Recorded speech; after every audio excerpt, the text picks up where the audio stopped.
Bienvenidos a Innosfera, el podcast de ciencia de datos. Hoy hablamos con Salva de Aro. Salva trabaja como científico de datos en Fini, la empresa de golosinas que todos conocemos.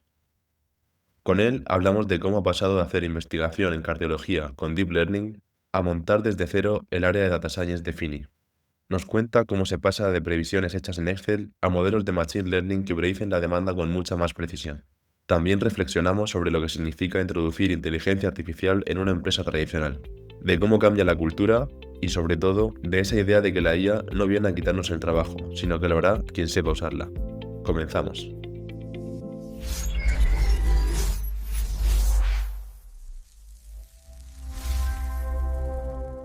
Salva de Aro, ¿qué tal estás? Gracias por Eh, venir. Muy bien, nada, muchas gracias por invitarme y darte la enhorabuena por el programa. La Mm. verdad es que es la primera vez que participo en un podcast, y estoy muy contento de que sea en un programa como este, que creo Sí, que nos va a brindar un espacio donde la tecnología y las ideas se van a convertir en el eje central.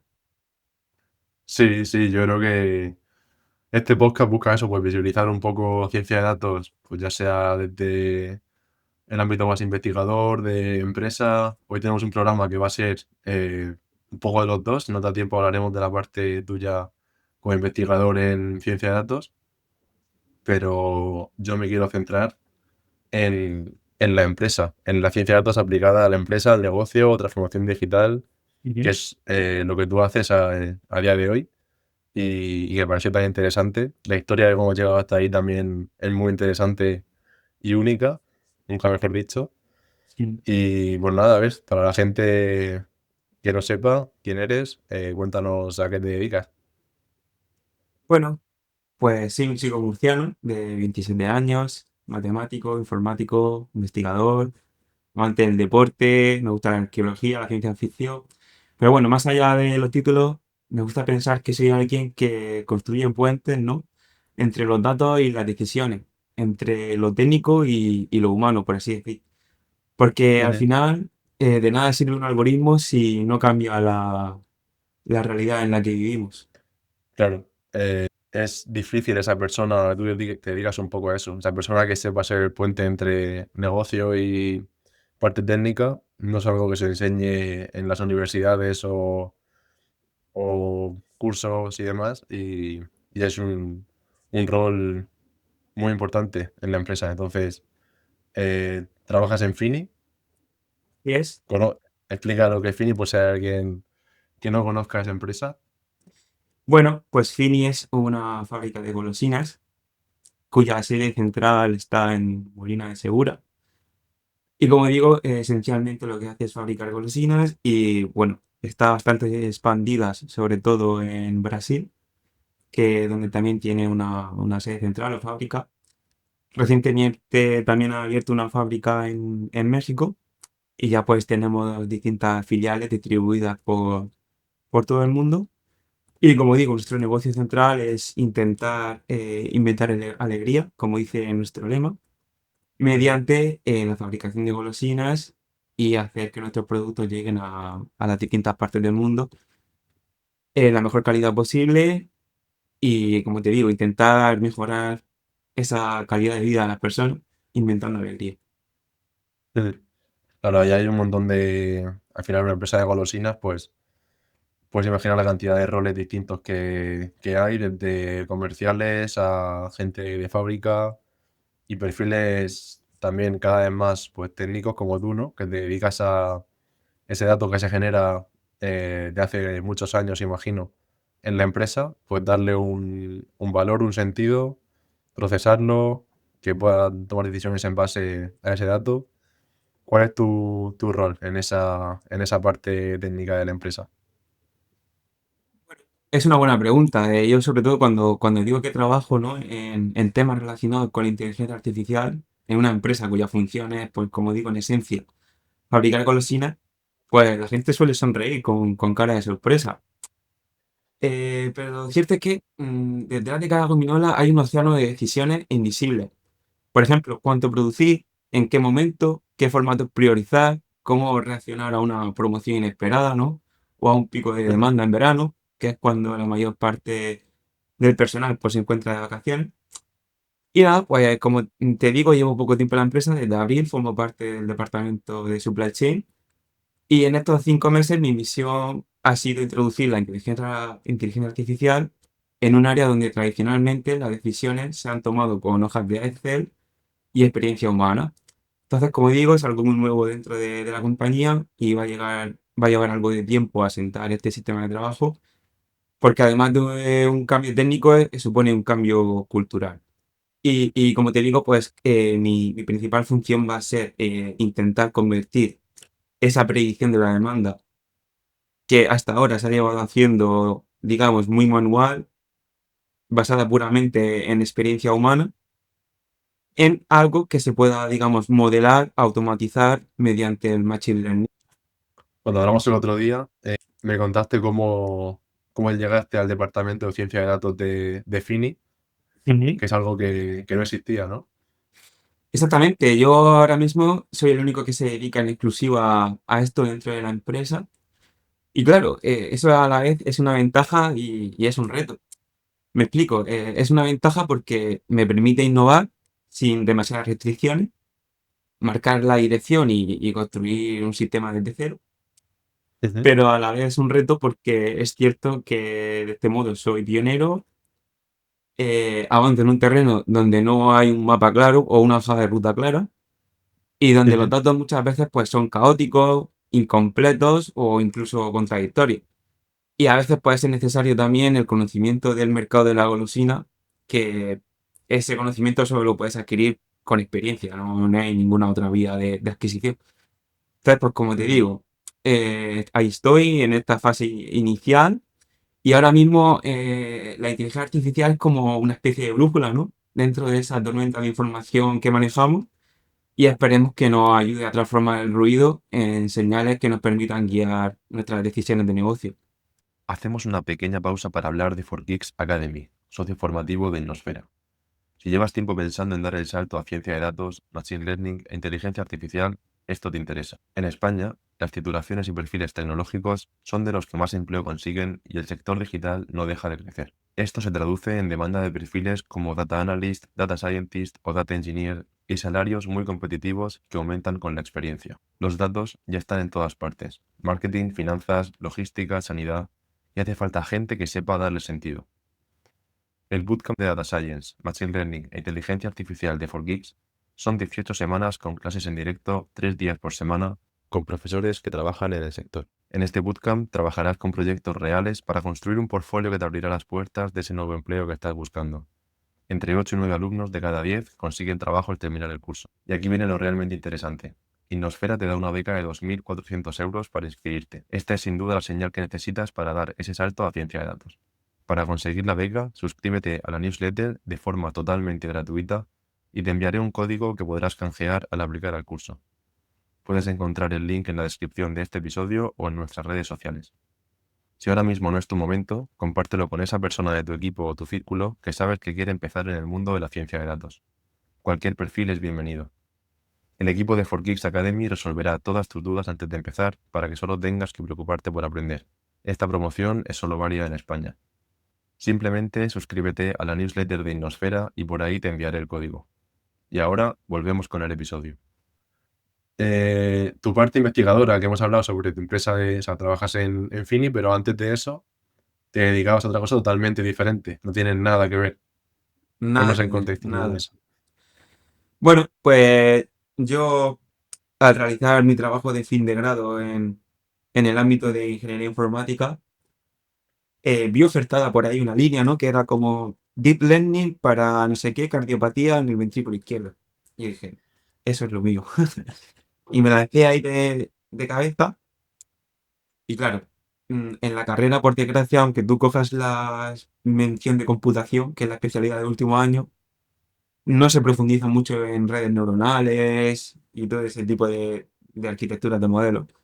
Y claro, yo entré en esa línea de investigación, hice un trabajo de fin de grado bastante, por así decir, completo, con buenos resultados, y el tutor de mi trabajo de fin de grado decidió darme la oportunidad de incorporarme a un grupo de investigación que él mismo lideraba Y ahí he estado en torno a estos 2 últimos años, ahí trabajando.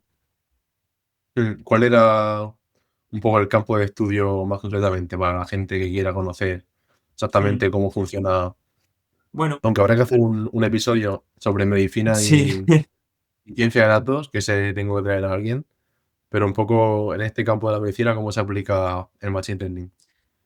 Vale, en este contexto lo que nosotros trabajamos que es con Deep Learning, que es otra rama de la inteligencia artificial, que el Deep Learning básicamente es lo que hace trabajar con un tipo de modelos que son redes neuronales, que son bastante profundos en el sentido de que tienen muchas capas, por eso se llama profundos. Y lo que nosotros buscamos, o nuestro objetivo en este proyecto de investigación, era automatizar el diagnóstico de una cardiomiopatía, llamada no compactación del ventrículo izquierdo, o LVNC, por sus siglas en inglés.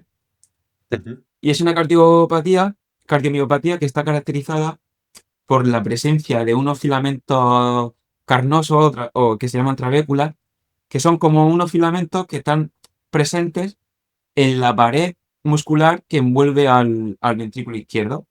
Y claro, la abundancia de esos filamentos pueden hacer que el ventrículo izquierdo adquiera un carácter más esponjoso y a la hora de realizar esa sístole y esa diástole, ¿no?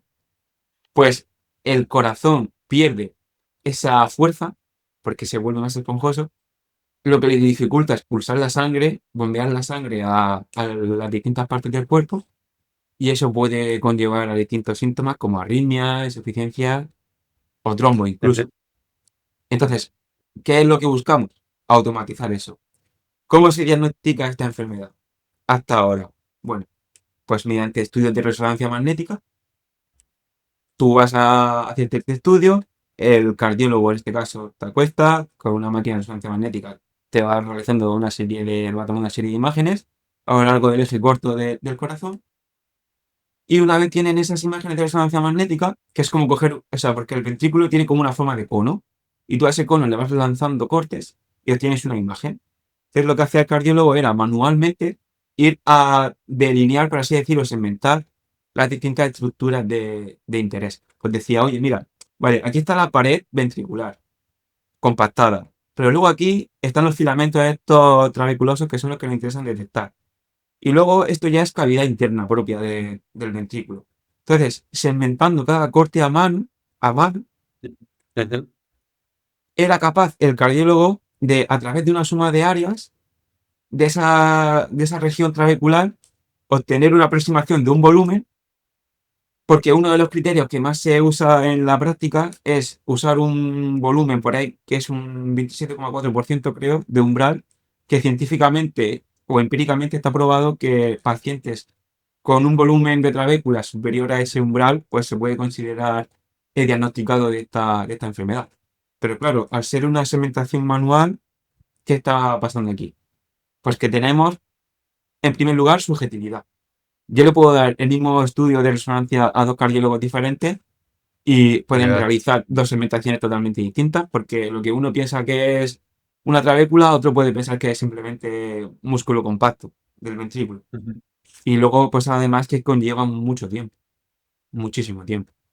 Claro, mirar, para hacer un diagnóstico tardaría un tiempo, no, a lo Exactamente. mejor Le horas, podría ¿no? llevar a lo Mirar el mejor diagnóstico. entre 2 y 3 días. 2 y 3 días. Incluso, sí, claro. Vale, entonces lo que el Deep Learning consigue aquí es entrenar esas imágenes que el médico miraba manualmente y Exactamente. entenderlas y diagnosticar a partir de ellas. Yo, en mi etapa como investigador, desarrollé una especie de arquitectura de red neuronal que lo que hace es combinar, por un lado, las ventajas de las redes convolucionales, arquitecturas como por ejemplo UNet, que apareció en el año 2015, y también combinar la arquitectura Visual Transformer, que fue introducida creo que en el año 2020, y esta El software arquitectura gratuito. sí incorporaba los famosos mecanismos de atención, que son gracias a los Ujú. cuales podemos tener hoy los Large Language Models como ChatGPT o GPT. Sí. Y al combinar esas dos arquitecturas, pues como digo, las convoluciones te permiten centrarte en detalles locales de las imágenes, te permite afinar más.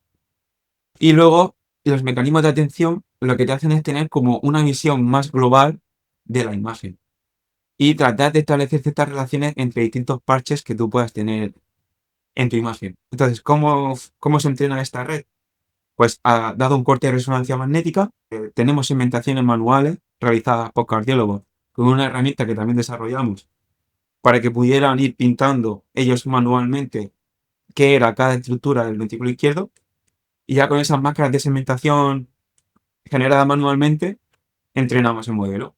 Te paso una imagen por aquí, procésala y genera una segmentación. Generar una segmentación en este caso no es más que dar una imagen, decir, oye, este píxel es de trabécula, este píxel es de pared compactada, este píxel es de cavidad interna. Igual que Entonces, segmentábamos antes los diferentes series temporales para las golosinas, ahora segmentamos cada píxel de si es del corazón de una parte, de otra. exactamente. Entonces yo al final lo que tengo es una segmentación hecha del ventrículo izquierdo para cada uno de los cortes que conforman el estudio de resonancia del paciente. Y yo, una vez tengo mis imágenes segmentadas, yo puedo calcular áreas. Simplemente decir, oye, vale, de esta imagen todos estos píxeles son trabéculas. Pues esto me da un área. Y luego con esas áreas las agrego para obtener un volumen. Y con ese volumen yo soy capaz de, oye, este paciente es diagnosticado de LUNC o este no es. Y bueno, este modelo, como digo, da un rendimiento espectacular. De hecho, creo que tenía una tasa de acierto en nuestro dataset que está formado por unos casi 500 pacientes. Creo que tenía una tasa de acierto superior al 95%, si no Muy recuerdo bueno, mal. muy bueno. Así que, como te digo, es algo bastante, por así decir, aprovechable en los hospitales porque reduce el tiempo que se necesita para elaborar un diagnóstico y elimina la subjetividad de los cardiólogos. Y comentaste, se está utilizando, ¿no? En algún hospital. Sí, nosotros, además, en esta etapa de investigación, además de desarrollar todos estos modelos basados en redes neuronales profundas, yo he desarrollado una herramienta de escritorio que lo que hace es que te permite cargar los distintos estudios que hayas hecho de resonancia magnética y puedes seleccionar el modelo que quieres, porque tenemos varias versiones del modelo, lo carga en memoria y procesa los cortes y te va mostrando en pantalla las segmentaciones que va realizando y en una tablita te va mostrando las métricas que va obteniendo para cada corte y luego los resultados finales del estudio. Es decir, vale, pues el resultado final es que tanto porcentaje de volumen trabecular, tanta masa de no sé qué. Y eso es lo que permite a los cardiólogos, por así decir, establecer un diagnóstico. Y como te digo, esto se ha hecho en colaboración con distintos hospitales donde están usando esta herramienta. Uno de los más importantes pues, es el Hospital Universitario Virgen de la Resaca, aquí en Murcia. Y hospitales fuera de aquí de Murcia, pues por ejemplo, te pudiera decir Valdebrón, en Barcelona. Y bueno, y darle las gracias también porque sin su colaboración no hubiera sido posible llegar hasta aquí. Qué bueno, claro. Alguien puede pensar, y ahora el médico, bueno, si alguien lo piensa, lo siento por él, pero si alguien piensa qué hace el médico ahora que no tiene que diagnosticar, pues No, a ver, sería un error pensar eso, porque ahora el médico es un puede hacer error, su claro. trabajo, mejor todavía que dedicar tiempo a no estar 3 horas mirando unas Exactamente. imágenes Ahora mismo lo único y, que tendría que hacer el cardiólogo, en caso de usar nuestra herramienta, es comprobar que lo que está arrojando el modelo, pues en cierta medida tiene sentido. claro, esa Que fase ha de supervisión. generado bien esa segmentación. mm, Claro, lógicamente tampoco, igual que cuando se implanta en la empresa un sistema de predicción de ventas o se dan diagnósticos médicos, a la primera y en los primeros meses, años, no se cree lo que ve el modelo como si fuera una religión. Hay que cogerlo, analizarlo, ver si tiene sentido y si funciona bien dentro de un tiempo, ya implantarlo y tomarlo como cada vez con más confianza. Pero al principio el humano debe estar supervisándolo sin duda, sobre todo en temas Exactamente. médicos. Justo, justo. O sea, es lo que he dicho antes, que al final Yo creo que estas herramientas no vienen para sustituirnos, simplemente vienen para ayudarnos a hacer nuestro trabajo mejor y más rápido. Entonces, Ujú. yo creo que las personas tienen que adaptarse y no tener miedo al cambio. Claro, ya lo hemos visto tanto en la empresa Fini como en hospitales. El Exactamente. médico debe querer colaborar con este tipo de algoritmos que le faciliten el trabajo, porque si no, no avanzaremos. La medicina ha avanzado Exacto. mucho gracias a la ciencia, tenemos que seguir avanzando por ese Justo. camino. Bueno, así como pregunta un poco de cierre, que envuelva un Ujú. poco esta conversación. Son muy diferentes las dos facetas que has tenido, de investigador y empresa privada. ¿Qué similitudes ves? Bueno, son las similitudes la ciencia de datos, pero ¿ves alguna otra cosa en la que se pueda parecer trabajar con ciencia de datos en empresa privada y sector público, como puede ser la universidad, o diferencias que puedan haber Mm. también, si prefieres alguna? A ver, pues yo creo que las diferencias en este caso son bastante claras y es que al final en la empresa cualquier error te está costando dinero. En medicina es verdad que ¿Te un cuesta error te vida? puede costar vida. Claro. Pero sí es verdad que hay una similitud profunda y es que en ambos casos convivimos con la incertidumbre, ¿no? Que son esos datos incompletos, realidades complejas, que un modelo, tenemos que trabajar esos datos para que un modelo pueda llegar a captar con mayor precisión posible ese ámbito de la realidad. Y como te digo, al final, en investigación, la investigación y la empresa son un mundo muy diferente. Tú al final, en investigación lo que buscas es el rigor, la excelencia académica, el, tu trabajo, poder publicarlo en diferentes revistas de prestigio, siempre y cuando tus resultados que estés obteniendo supongan una mejora considerable. Pero sí es verdad que en la empresa tu trabajo está más centrado en objetivos a corto plazo. Es más, por así decir, eficiencia y resultados. Es decir, oye, queremos que nuestros beneficios vayan a mejor, así que queremos lanzar esto cuanto antes, vamos a ello y venga, al ajo, nada de, venga, vamos a ponernos a investigar, no, cuanto antes podamos tener algo entre manos, mucho, mucho mejor. Claro. La parte de investigadora, pues va con más calma, digamos, ¿no? Hay que hacer mejor las cosas, más una metodología, al final método científico, y en la empresa es dame la predicción de ventas que me la pide el jefe. Correcto, Un poco eso es. sería eso. Claro, y que al final un CEO en una empresa lo que quiere ver es que a él le da igual en realidad lo que tú estés haciendo con los datos y el modelo que estés utilizando le da completamente igual.